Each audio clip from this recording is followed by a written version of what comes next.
Penugonda bus ప్రమాదంలో మృతుల సంఖ్య 16కు పెరిగింది. తీవ్రంగా గాయాలు తగిలిన బస్సు డ్రైవర్ గంగప్ప మృతి చెందాడు. దీనికి సంబంధించి మరింత సమాచారం మా కరెస్పాండెంట్ శివారెడ్డి అందిస్తారు. శివారెడ్డి, చెప్పండి, గాయపడిన మిగతా వారి పరిస్థితి ఎలా ఉంది? అలాగే గంగప్ప ఫ్యామిలీ వివరాలేంటి?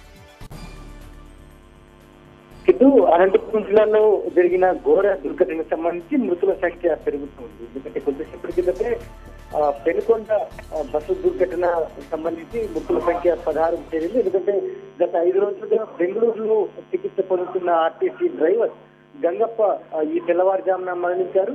ఈ నెల 7వ తేదీన పెనుకొండ ఘాట్ లో ఒక్కసారిగా లోయలో పడుతూ ఇన్సిడెంట్ వస్తుంది. అయితే ఇప్పటికే 15 మంది దాకా దుర్మరణ పాలయ్యారు. మరోవైపున 55 మందికి పైగా తీవ్ర గాయాలతో కొట్టుమిట్టాడుతున్నారు. అయితే అనంతపురము, హిందూపురము, బెంగళూరు, కర్నూలు వంటి ఆసుపత్రుల్లో వీరంతా చికిత్స పొందుతున్నారు. అయితే తీవ్రంగా గాయపడి గత 5 రోజులుగా కోమాలో ఉన్న డ్రైవర్ గంగప్ప ఈ తెల్లవారుజామున దుర్మరణ పాలయ్యారు.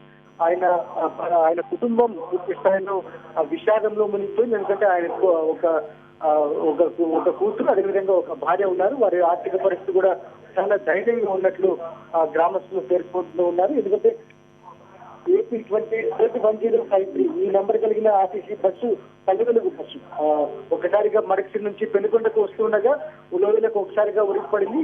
ఇప్పటికే 15 మంది చనిపోయారు. ఇప్పుడు డ్రైవర్ గంగప్ప మృతుల సంఖ్య 16 చేరింది. ఖచ్చితంగా తమ కుటుంబాన్ని ఆదుకోవాలని గంగప్ప కుటుంబీకులు ప్రభుత్వానికి విజ్ఞప్తి చేస్తూ ఉన్నారు.